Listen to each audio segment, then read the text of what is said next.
to another episode of Debate Night. We're joined by founder of Turning Point USA, Charlie Kirk, and contributor for the Young Turks, Ben Corollo. Tonight's topic is Marxism in America. First question. Ben, please provide your best definition of Marxism and what you believe about the topic at hand. Yeah, most definitely. See, when it comes to Marxism, a lot of people have a misunderstanding and think that it's about particular policies. But the reality is that it centers on the role of the state. The belief that the state is an institution that exists to suppress the interests of one class or another, right? Either under capitalism, that it would be the dictatorship of capital, where capitalists suppress the interests of workers to the benefit of their profits. Now, under Marxism, the state serves the purpose of basically serving the interests of workers to the benefit of, to the benefit of the workers to suppress the interests of the capitalists. Because, obviously, the very nature of capitalism is to lower wages, increase prices, and this has an inherent contradiction that basically squeezes the working class and inevitably squeezes the capitalists themselves by leading to things like inflation and market crashes. So really, the central theory of Marxism is the belief in a state that works to serve the interests of the working class, to suppress the interests of capitalism, and eventually get to the point where the need of the state itself is irrelevant. Okay. How much of that do you believe? Oh, 100%. All of it.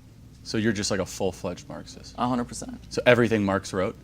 I mean, not necessarily every single word. Well, just so I can understand, just so we can make this constructive. Like, just tell me your political philosophy when it comes to Marxism. Well, I think that really is my philosophy, and we really have to look at, like, not necessarily Marx, who's the theoretician, right? Not even necessarily Engels. We also have to look at the practitioners of Marxism, right? So those people being like, obviously, Lenin, Mao, today. Oh, you're a big fan of Mao? Mao's a pretty interesting character. How many people did he murder? How many people did he murder? I mean, how many people do you think he murdered? How many people did George Bush murder? 45 million, more or less. And what are you getting that number from? How about the Chinese people themselves? Rough calculations of international organizations, mass graves.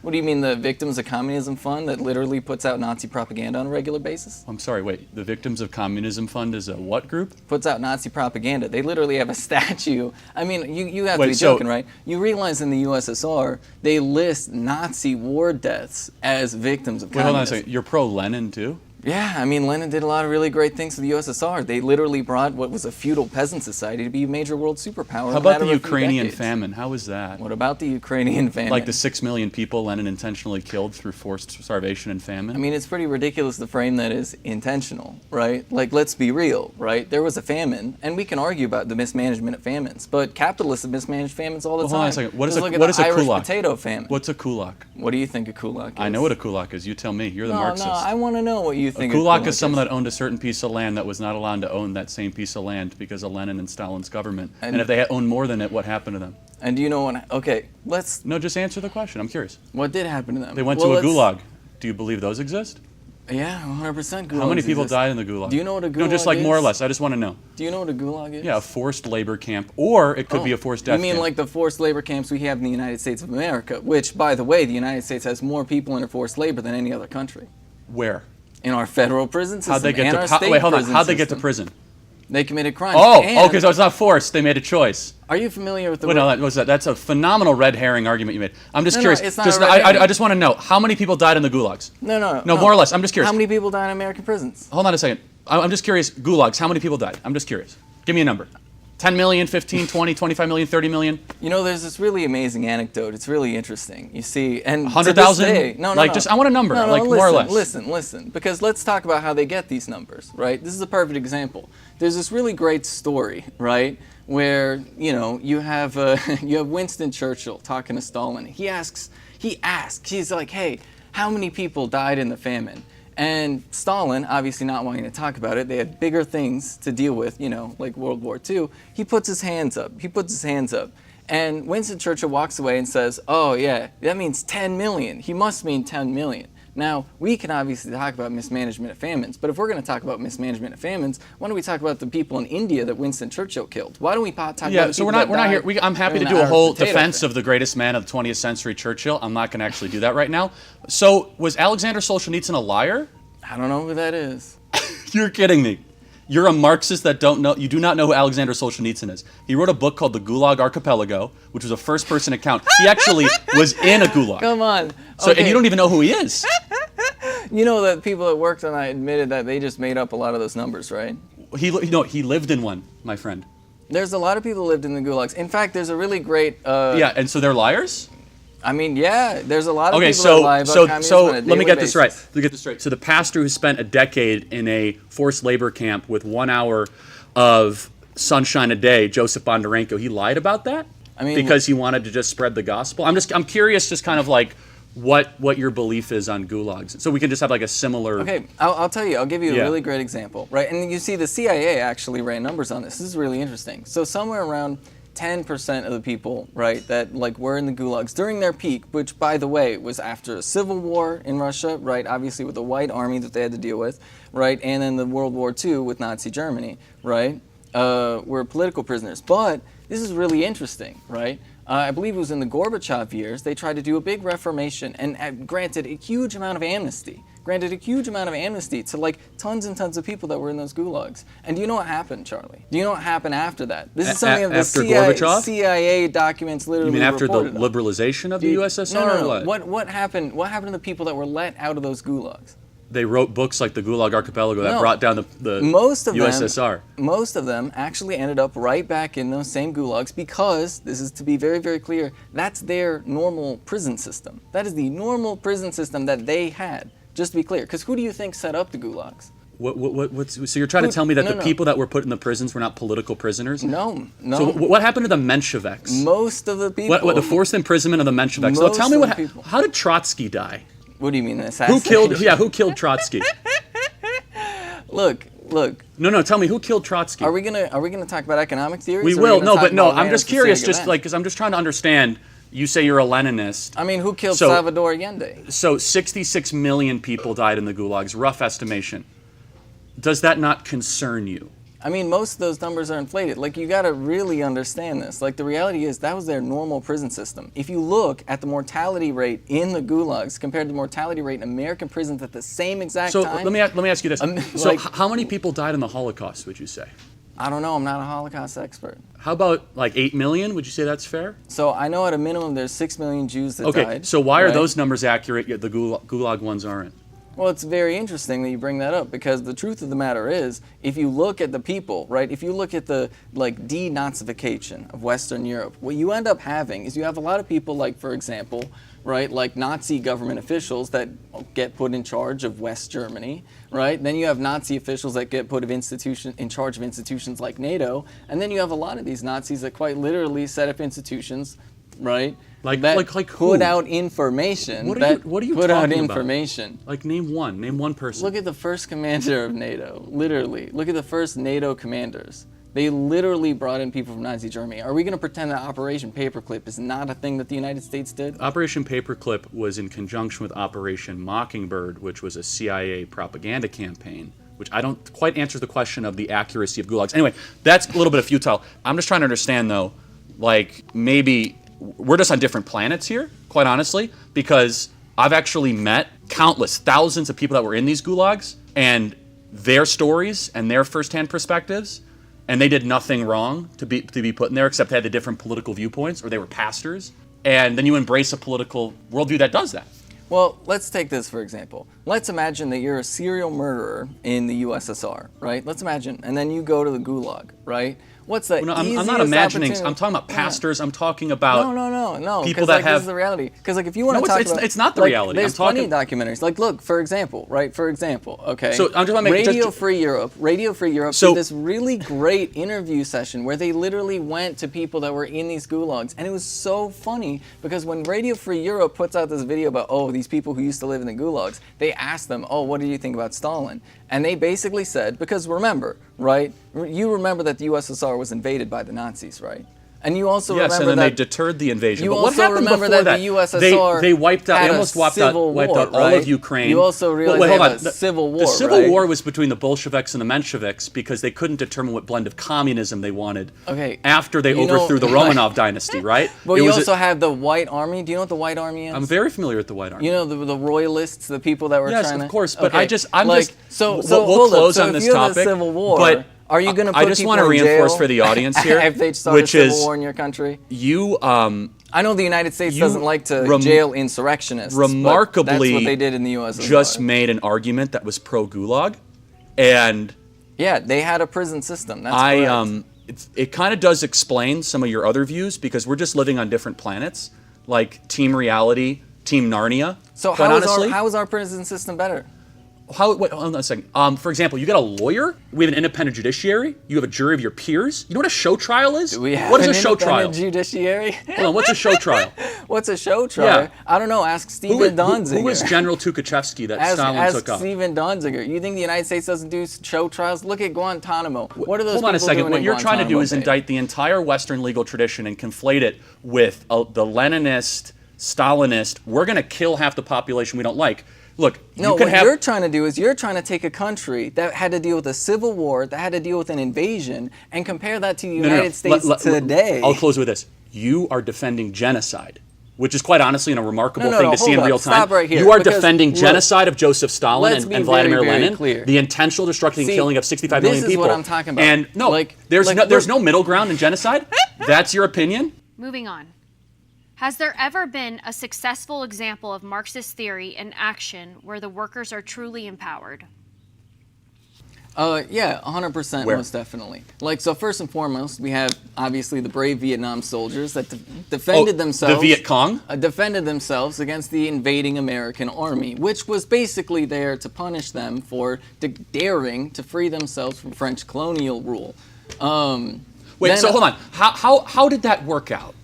And what do you mean? How did that work So out? I mean, so no, seriously, the Ho Chi Minh City under communist rule, better then or better now? What do you mean, better then or better now? Was Ho Chi Minh a better place under Viet Cong rule or better now under more kind of Western? Who do you think is in charge of Vietnam right now? I mean, it's a generally much freer country than it was 50, 60 years ago. Oh, that's weird. When did the Communist Party lose power in Vietnam? Well, hold on. They've industrialized their country. They've opened themselves up to international trade. They actually have fair and free elections. Like, I'm not going to say Vietnam's a perfect country, but post-Viet Cong rule, so you their think- standard of living has so- increased. So you think Infant maybe mortality has gone perhaps- down? You think maybe perhaps Agent Orange had something to do with some of the struggles he had? Do you think that maybe the sanctions from the United States of America cutting off supplies to food maybe had something to do Okay, with got it. So America's always the villain. So besides the Viet Cong, which is a new one, I'll be honest, where else has communism worked?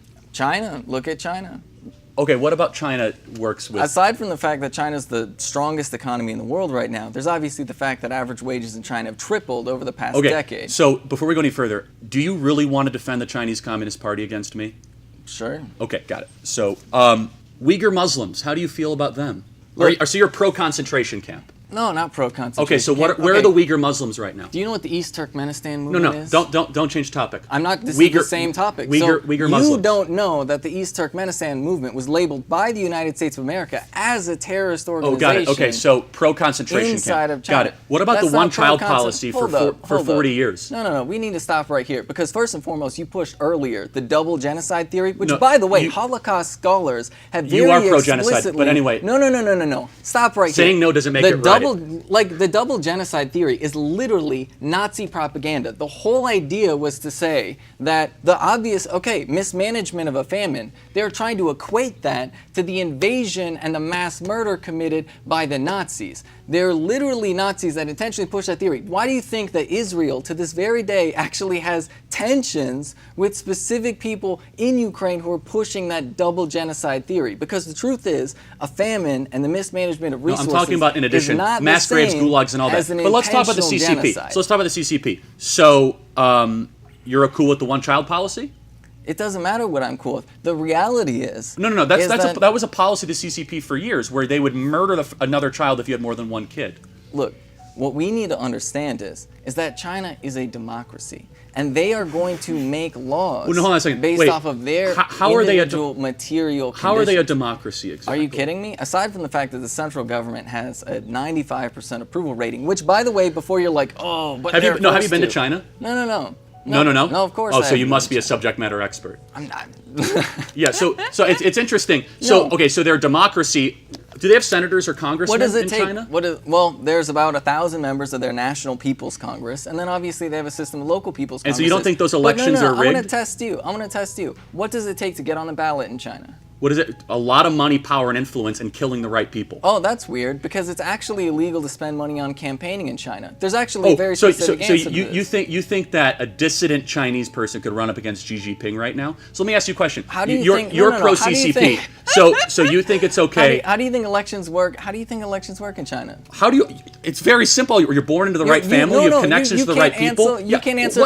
What's Xi Jinping's What lineage? does it take to get on the ballot in China? You have to have the right You don't know connections. the answer. Yes, I do. No. I do know. You can't Have just you- all of a sudden pop up. Have you read the law? Have you read their what law? happened to Tank Man at have actually Hold on a read second. through. No. You think the law actually applies? Chat. Okay. So what happened to the Tiananmen Square? Listen, this is the answer. What This is happened the to answer Tiananmen that Square? Charlie Kirk doesn't know, because he has no idea how democracy What happened to works in China. Tiananmen Square? You need to get How about 10 Tibet? signatures to get on the ballot in China. That's it, 10 signatures. How many people does it take to start a recall in China? How many temples did they destroy in Tibet? How many? So you think you could recall Xi Jinping? How many people do you think it takes to You get understand, a recall? I have to be honest, you are such an unbelievable fool to believe that China actually has a democracy. Well, look, here's the thing. They've tripled their average wages. They've eliminated extreme poverty. They have amassed popular support in China. They have the strongest economy in the world. And right now, they are... How many people through live in abject peaceful poverty in Western international China? trade, through More peaceful people than the international population trade. of America do not have access to clean water or toilets, and that's your idea of lifting people out of poverty. Let me ask you this question. 26 million people forcibly locked down in Shanghai. Cats are being put into entire bags and murdered. If you have COVID, that's your idea of a good society? 26 million people being forcibly locked down in China How at a many moment's people notice? are permanently disabled because of COVID in the United States? How many people died in I don't the know. United Ask States? the country that designed the virus, How many- your favorite country, You the think they CCP. designed the virus? Where did it come from? What do you mean, where did it come from? Like, you Where gotta be did the joking. virus so come you're from? peddling conspiracy theories. Look, I have No. look, What hold up. country did it come from? I have a master's degree in biosecurity and biodefense. Oh, so you must be so okay? smart. Where did the country come from? Where did it come from? Here's the thing, Charlie. Listen up.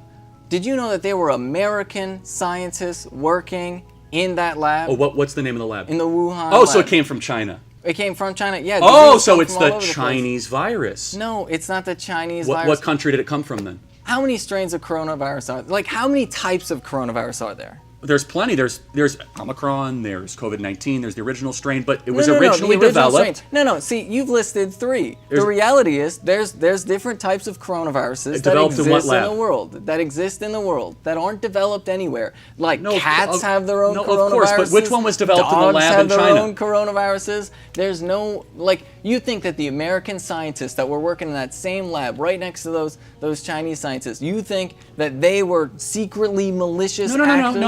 See, you're putting hold words up. in my mouth. Hold on. No, Did it no. come from a lab or not? Or did it come from a Himalayan No, bat of lab? course it didn't come from a lab. Oh, you think it didn't come from a lab? No, yeah, because Oh, I so live in you- a real world. I you live in are a an real idiot. world, okay? I live in the real Like, world. you understand that every single person worth their salt looks at the strain and they understand that this was bioengineered in a lab. Fauci himself agrees to that. What do you think would tell me? Because apparently you're the biologist here, right? How do you Well, tell I do the know what a difference- man and a woman no. is. Do you? Tell me the difference, okay? Tell me the difference between how do you tell the difference between a man-made virus and a non-man-made virus? There's a lot. Sequencing, everything from how it's compiled, What mRNA sequences? type technology. What sequences? So according What to type of sequences are you According to looking Anthony for? Fauci's own emails to Hugh Albatross on January 31st, on Friday evening, he said, quote, "This has every single marker of a man-made laboratory-created virus." That's Anthony Fauci's own declassified emails to the CDC and the NIH. Not to mention the thousands of other scientists that have looked at the strain, and they say the way that the proteins are correlated, the way that this is put together. Wait. What do you mean proteins are correlated? The way that it's put together.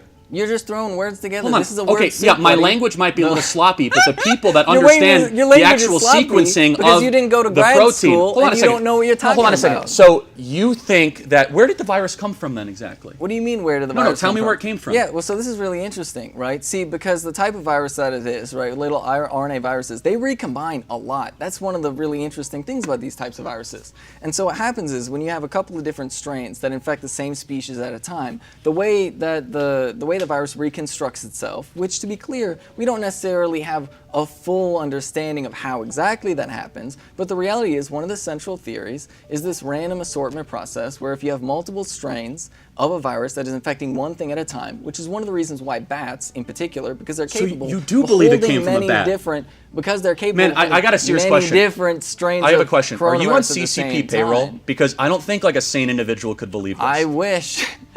You think I got that kind of money? Oh, he wants to be a CCP agent. You think I like you really? You think you think China is funding me? That's so disconnected from reality. I'm just going to be honest. That's like so disconnected no from rational reality. person could believe the stream of absolute nonsense that you'd have to be paid for this. Like you're kind of like a walking hologram of insanity. I don't know what to tell you, buddy. But I just hope it's worth it. it sounds more like you're talking into a mirror at this point. No, actually, you're the one that's defending the murderous genocidal CCP and the murderous genocidal Lenin Marxist. Okay, tell me this then. Yeah. What was the biggest genocide that ever happened in world history? The biggest genocide, and it depends how you define a genocide. I would say No. Stalin's intentional massacre or Mao's intentional massacre, So give me the 65 to numbers. 70, Add all those 70 up. million people. Add those up. 70 million? Yep, intentional Okay. death. What about the 200 million people that used to live on this continent? Oh, you mean the people that died of natural causes? You think, What, holy moly. What 200 million people are you talking about? You're indigenous. You think there were 200 million people before we came here? Yeah, All living at once? yeah. Where on earth do you get that number? What do you mean? From anthropologists. Oh, so you think we killed them all? From anthropologists. Of course we killed them all. So we killed 200 million people intentionally? Yes, you think so. So just to be very clear, right?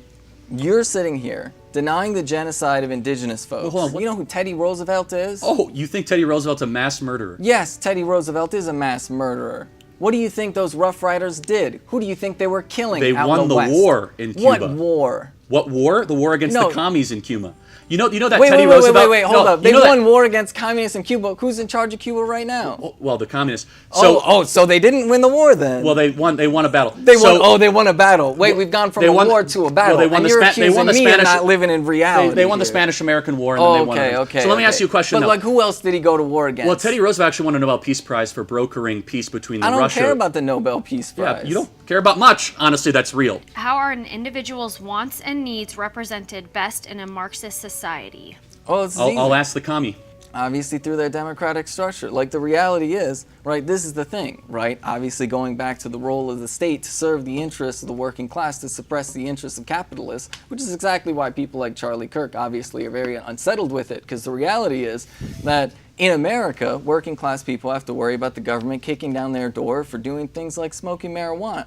But in China, it's not the working class people that have to worry about, the government kicking down their doors. It's corrupt billionaires that have to worry about the government kicking down their doors. Just look, for example, giant tech companies making tons and tons of money in China with very little regulations. Well, what does China do? They put in tighter regulations on these tech companies, and then they take money from these tech billionaires, and then they give it to anti-poverty programs across the more rural parts of China in order to fund schools, food, things like that. Like, for example, China has this really, really great co-op development program, which is really, really great. So they combine ecological I can tell you don't even restoration. believe this, by the They way. combine. You've got to be acting at this point.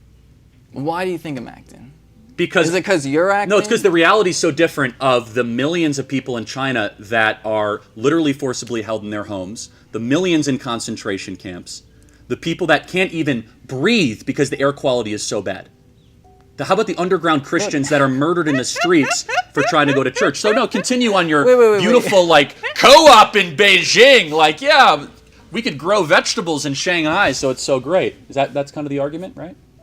Look, what are we talking about? Vegetables in Shanghai. You're assuming that this is Shanghai. Obviously, Shanghai is like a giant urban city, right? The cooperative development, which is really cool, by the way. They're combining ecological restoration with these cooperative development. With the schools in there, they have a requirement that the schools buy a lot from the local farms, right? 60% of the food, right, that they serve in the schools basically comes from local farms. So if you talk about meeting people's needs, right, the farmers there have a need for economic development, right? So if you buy from the schools, if you buy the food from those farmers, that puts money into their pockets, and then they literally take that food and give it back to the school kids so that the school kids can have a full belly while they're trying to learn. And this is the reality, Charlie. You got to understand. If you think China's so dystopian, how come the incarceration rate in the United States is so much higher than China? Well, because we have a rule of law, and they kill dissidents that break the rule of law. Tell me Where about are all tell me these about, dead people then? Tell Where me are about these? Fox, They should no, show up. Tell me about Foxconn. What about Foxconn? What do you know about it? What about, you mean the crony plot that basically bulldozed an entire town in Wisconsin, kicking people out of their homes for a factory that never happened? In China. What about Foxconn? So do you know they have to put up nets to try to prevent people from jumping out of their buildings? So an American company was treating their workers improperly. Hold on a second. You know they took those nets down, right? A Chinese Communist Party partnership sponsored by Xi Jinping himself and his entire regime. So when you go to China, let me just tell you, you'll drive down the street and you will see dead people laying in the middle of the street. You will see people defecating. Go to China then. Go to China. Take a video. Actually, Bring you know these what? Cameras. Go to China. Take a video with these cameras. I dare you right now. Unlike you, my wife lived in China for 6 months, and she'll show you the videos. She'll show you the images. They don't have a regard for human life. They don't value people as the individual. We're the ones letting people die of coronavirus. Hold on a second. The reality of China is that if you disagree with the government, you disappear, like Jack Ma. Yeah, if you disagree, you disappear. Oh, because that was his only thing. He just or disagreed. if you're a he dissident wasn't a group, billionaire, like right? the Uyghur Muslims, you get hold put in re-education camps wait. where we have drone footage Are you talking of about, people that are forced to eat pork against their religious conscience. Are you talking about the East Turkmenistan movement? No, I'm talking about the Uyghur Muslims that you're trying to spin in some sort of weird way. We can't even look. So what do they do to Tibet, though? No. So the Associated Press actually went to Xinjiang, right? Which, by the way, anybody can go to Xinjiang if you want. You know I'm not allowed into China, right? Right. Okay, sure. No, I'm not. Right? Then if I go to China, I get arrested. Great society. Okay, cool. Then somebody else go, because people did. Oh, somebody from the it's a wonderful Associated place, Press. Somebody but from Westerners aren't allowed. Look, if you. You can. How come the Associated Press went to Xinjiang no, and asked they want the Muslims, right journalists to go, but if someone like me were to show up in China... You think that the Associated Press is out there carrying water for China? Hold on a second. The Associated Press also wrote in other articles that these were quasi-concentration camps. Yeah. So like, this is the thing. Like, concentration camps. Like, this great. is the thing. The Associated Press fundamentally is like this right-wing bias, right? Like, that's just ultimately the reality of the Associated Press, because, right? Like, who are funding Western journalists? Where do Western journalists get money? Is it maybe through capitalist institutions that have like their own? How does NPR get their money? Things, right? So let's think about this for a second. Right? So Associated Press actually goes and they write an article and they talk about it, because the reality is if we want to live in the real world, we can have a conversation about whether or not China was going too heavy-handed in dealing with the East Turkmenistan movement, which is a terrorist movement. But a lot of Uyghur Muslims, even in Xinjiang, are happy that now they can finally drink alcohol without having to worry about bombing attacks and stabbing attacks. Now we can have a conversation about whether or not they were too heavy-handed, about whether or not they're racially profiling. The propaganda is insane. The reality is, let's have a conversation about concentration camps. Like, maybe we shouldn't be forcing them to eat pork against their religious conscience. Murdering a lot of them is probably wrong. There's really not a conversation to be had. Like, you're defending concentration camps. I think they're wrong. If there's a major terrorist movement in the United States, how do you think we should respond to that? A major terrorist move. Well, actually, I can tell you exactly how it happens. Like when the Boston bombers tried to bomb in Boston, they get due process. That's an individual bombing. Okay. Yeah. So when ISIS pops up, they still get, if they're American citizens, they get due process rights. How do you think? Really? The American citizens get due process rights. Tell that to all the Americans that we drone striked in the Middle East. Hold on a second. No, wait.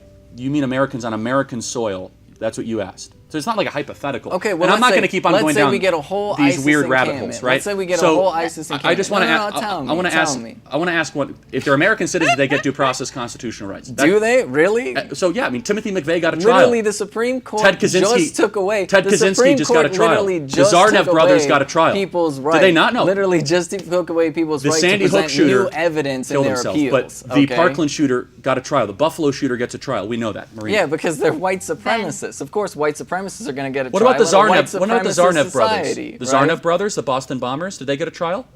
Yeah, they got a trial. Okay, so you just disproved your own point, You're Marina. talking about individual terrorists. Where does cultural Marxism fall under your ideology? Cultural Marxism is literally a Nazi conspiracy theory. Like literally the Nazis in Nazi Germany invented the phrase cultural Marxism. The fact that you're asking me about it is a pretty telling to who you are. Oh, you think I'm a Nazi? Most definitely. I mean, at this point, you've made it pretty clear. Why am I a Nazi? You're asking me questions about cultural Marxism. That's literally, so in case you don't know. So let me ask you, who's Antonio Gramsci? Okay. Gramsci. Antonio Gramsci. Who is he? Why are you bringing Gramsci into this? No, but just tell me who he is. The Italian socialist. Yeah, so what phrase did he coin? I don't know, you tell me. Cultural Marxism. Oh, okay. Was he a Nazi? Okay. No, Antonio. Oh, Gramsci so maybe was it not didn't a come from the Nazi. Nazis. Okay, literally. Look, So when why, people, why would you like, say something so false when Gramsci himself came up with the phrase? Do you know what the conspiracy theory is around cultural Marxism? Then why it got so popular in Germany Hold on a in the second. 1930s? So let's go back to Gramsci. What did he write about cultural Marxism? I don't know. Letters I'm from not prison. familiar with all of his Yeah, you're not writings. familiar because you just keep on spouting out these things that call people Nazis, which is super unhelpful and not true. And so, yeah, Antonio Gramsci from prison said that Marxists must adopt a cultural framework alongside an economic framework in order to get the means of what they want to get done. That's not a conspiracy theory. Just read his book. Okay, but that's different than the phrase cultural Marxism, How is it which different? is used. What do you mean? How is it It's different? exactly the same thing. No, it's not exactly the same thing. So what happened is, in Nazi Germany, they spread this theory called cultural Marxism. They literally had this theory that Jewish people were secretly, like, bringing Marxist theory into the mainstream, and literally, That's like, not at all what these- anybody on the right talks about. Are you kidding me? What about the guy who literally just murdered a bunch of people talking about great replacement Oh, theory? you think You're he's telling on- me that Tucker you Carlson think- doesn't talk about that on a regular basis? Hold on a second. So, first of all, the Buffalo shooter is disgusting and it's awful, and he was more of like a weird leftist than anything on the right. If you actually read what he wrote, he called himself a left-wing authoritarian, which sounds more like you, by the Yeah. way, than me. Look, let me finish talking. The Nazis pretended to Secondly, be on the left too, buddy. Secondly, what is cultural Marxism? Cultural Marxism is developing a cultural framework of deconstructionism or postmodernism to try to break ourselves from the shackles of the Western tradition so that we can embrace the nonsensical economic ideas that you believe in. That's not a conspiracy theory, it's reality. And it was written by Gramsci himself.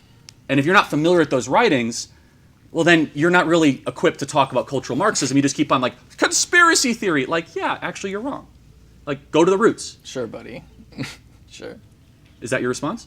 Sure. Thank you, Ben. Thank you, Charlie. How do people in a Marxist society overcome oppression? Yeah, well... They see- leave. Okay, sure. So why Right. don't you live in a Marxist country? I'm just curious. Why don't I live in a Marxist country? Well, I mean, aside from the fact that I was born here and I would like the United States to be a better place, the reality is, like, when it comes to overcoming oppression, I mean, just look at, once again, Vietnam, right? Vietnam invaded by the United States. Is that not oppression? Or what about North Korea, for example? In North Korea, we killed 1 out of every 5 people in their entire country. Is not the very minimum of evicting colonizers and evicting imperialist armies. Hold on a second. Why did we invade Korea?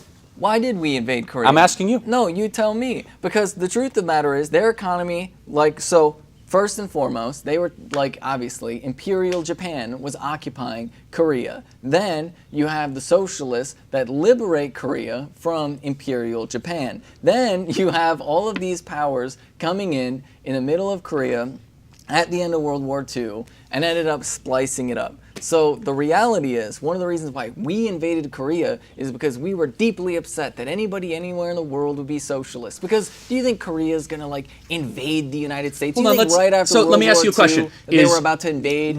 Where is it a better place to live? Seoul, South Korea, or Pyongyang, North Korea? I don't know. It depends on who you are. You believe there's not even a question of who, like an average everyday worker, Pyongyang, North Korea, or Seoul, South Korea, right now. It really depends on who you are. Ask poor people in South Korea how they're feeling about their system of government. They are kissing Why? the ground Like, every day no. that they are. Why are there so many defectors that defect from North Korea that then defect back to North Korea? Name one. What do you mean? I'm not going to list them off by name. Name one. Well, you can just Google it. Oh, you can Google it. Have you ever heard of Yemeni Park? Yeah. What about her? What about her? Do you want to know Yeah, the young how- lady whose father was murdered, she was sold into sex slavery, barely escaped to China, came to America to tell us what's really going on in North Korea? Okay, buddy. Like, why is she doing conferences with, like, the Heritage Foundation and these Because right-wing she'll think go to tanks? anyone that will listen to her firsthand perspective. So Okay, hold on a second. or maybe perhaps North hear me Korea out, is hear me a- out. Did you know that there's like a whole game show in South Korea where they bring on defectors and they're incentivized, right? The more like over the top their story is, right? The more they get paid, right? And the more they keep getting brought on these shows. So the reality is, nobody's going to say that North Korea is a perfect place to live. Nobody's going to say that, No, right? it's Nobody's hell. going to say that there aren't terrible things. It is But hell. the reality is, there's explicit financial incentives for people to inflate stories So about let North me give you an Korea. example that isn't a financial incentive. Okay, sure. You look from space at night on South Korea and North Korea. North Korea is dark and South Korea has lights all over. Do you think that has anything to do with the sanctions that the United States has on North Korea? It's North Korea that has imposed a lot of sanctions on the West as well. They developed nuclear technology against us. Sure. North Korea could make some choices against us immediately. Who are their major economic trade partners? Do you think China, Iran. Okay, two. You've named two. Yeah, China and Iran. That's about it. No one else really trade. They're a Who pariah does the United state. States got? Why? Why is North Korea a pariah state? Because they murder their own citizens and re-educate them? Or maybe because the United States Because has they have gone gulags all across out of North its way. Korea? Maybe it's because the United States has gone out of its way to make sure that every country that we deal with This is isn't important. allowed to trade with North Korea. Let's finish at the all. point. You think So maybe that has an impact on their economic Our development? intervention in Korea helped create South Korea and make sure that the entire Korean peninsula wasn't going to become What all happened of in North South Korea Korea. in the 90s? Hold How on did a they second. treat disabled people? Let Here's the thing. let me finish. They literally, you want to talk about concentration camps. Let me finish. South Korea was putting people in concentration camps. They were putting disabled it's so people, patently ridiculous. homeless Let me people. finish. Thanks to America's intervention, 100 million South Koreans right now live in a free, democratic society. Absent America's intervention, Their society's they not would democratic. They would be all like North Korea, which they are poorer, they are unhappier, they have no freedom. Do you support They have no freedom? I do Freedom- support What about freedom. freedom of speech? Do you support the freedom of speech? They have freedom of speech in Pyongyang? Do they have freedom of speech in South Korea? Of course they do. Really? Why is Versus it illegal? Pyongyang. No. Of course they do. It's actually illegal to say positive things about North Korea in South Korea. So I thought you just said they have freedom of speech, Of but you course don't they even have- know basic hold laws. on, hold on a second. You don't know basic laws. There's probably a pretty good reason for that, but quite honestly, so wait, they have a good reason. So like for example, but again, like, it's a like general you- defense. Okay, Can you own okay, property so you're in South against Korea? freedom of speech Yes. then. So You're against freedom of Can you speech start then. new companies like Hyundai and Samsung? Yes. Can you empower entrepreneurs? Do you have the rule of law? Yes. All of that in South Korea. In North Korea, you can't own property. You can't say anything good, bad, or indifferent. You are silenced by force in North Korea. And How so, come they have a lower incarceration rate than we do? who in North Korea? Yeah. Oh, you trust the North Korean numbers. Everybody's We're not talking about the North Korean The numbers. whole If you look at like country the CIA's is incarcerated. Numbers, you look Everybody at the is. CIA's numbers about North Korea. Everybody in North Korea is So you're incarcerated just by making up living there. platitudes. Like, No, come it's on. not. The Yeah. whole country's an open-air prison state. Okay, sure, Next buddy. question. Ben, is there room for religion in Marxism? Yeah, most definitely, 100%. Like for example, right? Like let's take people like Fidel Castro, right? Fidel Castro is Catholic, right? And he was one of probably the best Marxists out there, right? There's a reason why people like Slaughtered Nelson, 15,000 people with firing squads. But There's yeah, a great reason guy. why people like Nelson Mandela referred to him as like an inspiration and a friend, right? So are you against Nelson Mandela? Do you think Part of it, Nelson part Mandela of his was a bad ideology person? was terrible. He was a communist, but part of it was good. Do you think? Okay, so But do you, Nelson Mandela was a communist. I'm not gonna. Oh, okay. He was. Okay.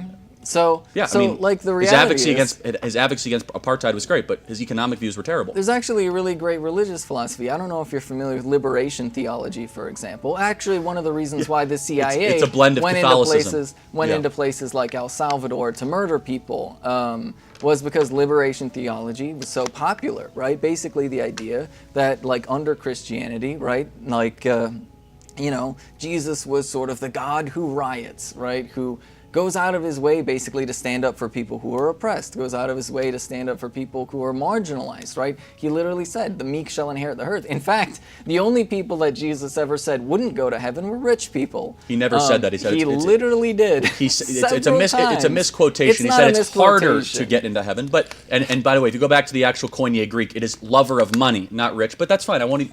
You're not totally wrong. Okay, right? So like the reality is like there are tons of different religions that are like completely compatible with Marxism, and there's nothing inherently against it. Now, Marx had specific theories about religion. He said and it was the Marxism. opiate of the masses. Yeah, he said it's the opiate of masses, which a lot of people misinterpret, right? A lot of people misinterpret. See, what Marx meant by that was that religion plays a very critical cultural role in alleviating pain and suffering that marginalized people feel, which is very understandable, right? Like if you're struggling in a very difficult world, like obviously turning to religion, believing in that there's a higher power, believing that even in your difficult circumstances, that if you work hard and you be the best person you can be, there's going to be an afterlife waiting for you, where you'll be able to live in peace, right? Like none of that is contradictory to capitalism, but it is about the reality, or none of that is contradictory to Marxism. But it's central to this reality is the idea that so many people, they only have religion as an outlet for self-expression because capitalism forces people into such brutal conditions. Capitalism forces people into what conditions? Brutal conditions. Such as? Such as, are you kidding me? There's literally right-wingers out there that are calling for child labor to be brought back. Are we not going to talk about the way coal miners get treated in the United States of America? You were supporting the CCP, and they're like the heart of child labor in the world. So, like, don't give me that. Child labor is illegal in America. So how is that exactly the case? Look, where was China 20 years ago versus where's China Poor, today? and they got rich largely because we offshored our labor. So hold on, let's be very clear about the China stuff before I go back to another point I want to make. China got rich off of our deindustrialization and a massive labor arbitrage because they could undercut our wages. And whose fault is that? Well, of course it's our own fault. That's not the point. The point is that it wasn't because of the brilliance of Xi Jinping. It was because of the treachery and their ability to exploit their own citizens as pseudo-slaves to go make a bunch of plastic and fentanyl and bring it back into the West. See, but this they is don't create new stuff. They don't start new companies. They simply just say we have more people. Are you telling me that Huawei? Are you telling me Huawei They're a bunch of creating new thieves. stuff? They steal Western technology. Sure, yeah. buddy. Okay. Then who's sending vaccines all over the world?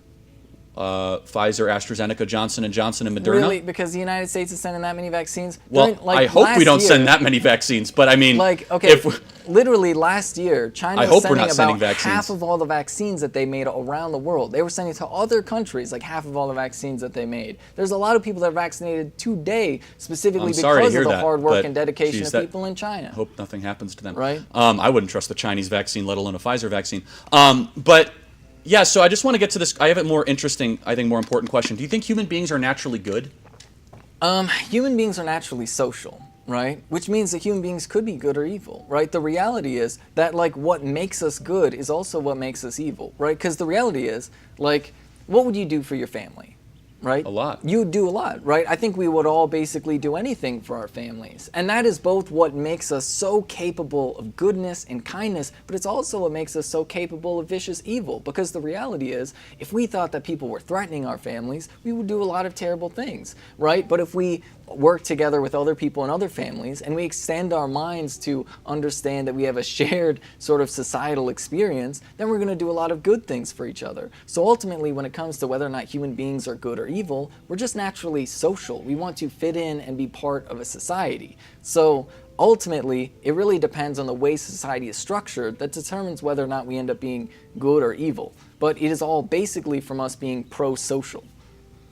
So why is it that every civilization encounters the same problems then, regardless of its circumstances? What do you mean every civilization? What do you mean the same problems? What do you think these problems are? I'll articulate it. From the Aztecs to the Incans to the Mayans to the Egyptians, the Indus River Valley, to the Chinese Empire, the British Empire, Attila the Hun, to Genghis Khan, to Julius Caesar, to the Greek or Roman Empire, they all go through the same sort of cycle. So, where they start to allocate power to a lesser and lesser group of people. They start to then create a pseudo-dictatorship under the false promises of empowering people. And then the cycle of selfishness, murder, strife, division, famine continues on end. And the only thing that ever broke that cycle was the West. The only thing that ever broke that. Okay, how come the Iroquois Confederacy didn't have those problems? Oh, so tell me about the Iroquois Confederacy and the great contribution to humanity they made. I mean, the United States Constitution? Oh, you think that our Constitution is derived by the Iroquois Confederacy? I mean, ask Benjamin Franklin. He would admit it very directly and explicitly.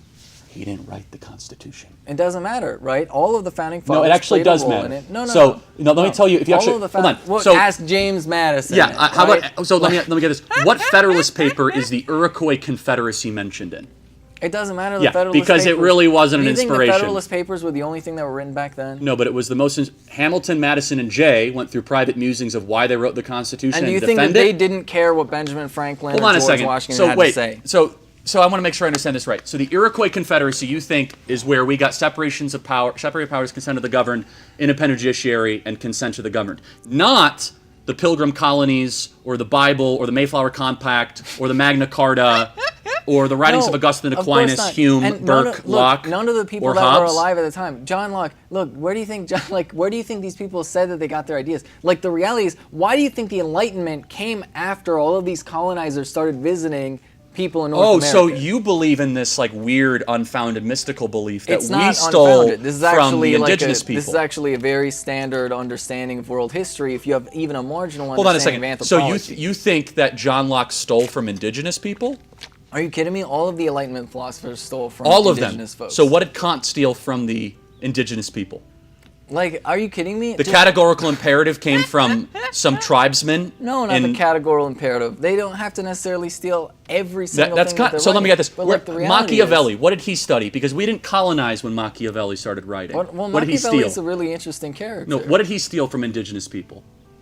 I mean, I wouldn't say that, like, Machiavelli, to my understanding, he didn't really interact with people like indigenous folks in North okay, so America, nothing right? there. How about Aquinas? What did he study? What did he steal from indigenous people? What do you think these people, like this is the thing. This is the whole mythology of the No, but United just States. build out It's your argument, completely please. Like, unhinged, prove it. right? Like, give specifics because it's rather critical, right? So, like, what did Aquinas steal from indigenous people?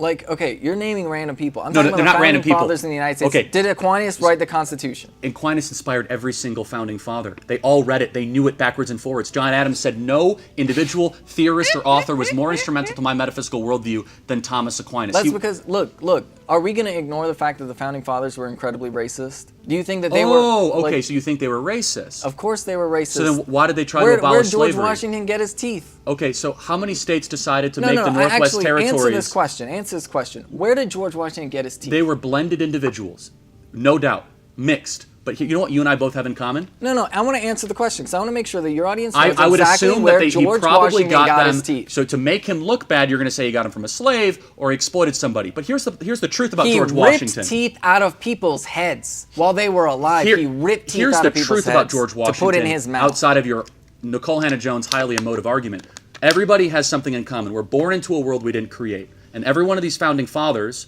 were born into a world where slavery was everywhere. By the time they died, it was on its way out. Do you know That's what an Thomas incredible Paine said about moral slavery? good. It wasn't on its way out when they were all dead. Hold on a second. How many states abolished slavery by the time the you know what Constitution Thomas was? How Paine many said states about abolished slavery by 1787? 9 out of 13. So a majority of states had already abolished it. Northwest Territories. Why did they structure the Constitution in such a way to give slave states more representation? Happy to walk through it. Northwest Territories, first act of Congress, free or slave area?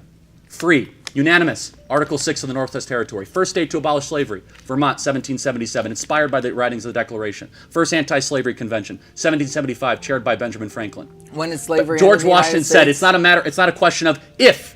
It's a matter of when we abolish slavery. Thomas Jefferson admonished King George in the original draft of the Declaration of Independence. That means very saying little. that slavery is a great evil that we blame King George for. He was also very Thomas angry. Jefferson He was abolished also very angry the slave at trade King into George America. Hold on a second. for telling them they couldn't One keep second. killing indigenous folks. Thomas Jefferson said very clearly in the Virginia House of Commons in 1790 that we must abolish slavery. He abolished the importation of new slaves as one of his first acts of president in March of 1807. The founding fathers fought Do you know tooth what and happened nail as a result to of that abolish policy? slavery. So you have a misrepresentation, an You know intentional what happened as a polemical result of argument that? to try to misrepresent the great heroes of the founding fathers. When they banned who the were importation inspired- of slaves, what happened? What ended up happening was the slave trade went down, Eli Whitney creates the cotton gin, and a whole new debate of slavery gets reignited. No, see, that's actually not true, right? The reality is, What do you ended know up what happening? happened? The slave trade, I guess, went down, if you're talking about international trade. The United States set up literal farms where human beings were bred. Human beings were bred and forced to get Slavery was pregnant going to down have dramatically children in the to 18 expand teens. slavery. 18 teens, it's going down. 9 out of 13 states Wait, that you were abolished just talking it. about the 1770s, and now all of a sudden we're at the 18 Hey, guess teens. what? We just Guess jumped what? 50 Guess what? years. Thomas Jefferson was president in 1807. So you got to get your years right, okay, before we talk about this. So he was sworn in March of 1807. He was governor of Virginia in 1790. Wrote the Declaration in 1776. So when did slavery end in the United States? Great question. It began to end in 1777, a process of decoupling from an ancestral evil, where we have more people in the world right now that are slaves today than back then. The process began 1820s. The debate reignites because of John C. Calhoun, the creation of the cotton gin. We fight a war over it. We win the war, and slavery is abolished. That's a pretty awesome track record for a country that inherited an evil that every other country prior to it had. It was the West that got rid of slavery. It was William Wilberforce. It was John Edwards. It was George Whitefield. It's easy to kind of do your thing like, well, it's terrible, it's bad. Yes, it's easy to call balls and strikes on a society you didn't create. It's easy to try to lecture the rest of the country, be like, you know, these people are so terrible for something you didn't toil for or sacrifice for. Have an ounce of gratitude they were for slave what owners. these people They were created slave owners. and the country you get to live in. It was the slaves that were toiling. They were slave owners. Also, by the way, slavery question. was never abolished. We literally have it in the Constitution to this very day. Oh, I'm sorry, what's the 13th Amendment? Thank you, gentlemen. Charlie, thank you. Ben, thank you for coming.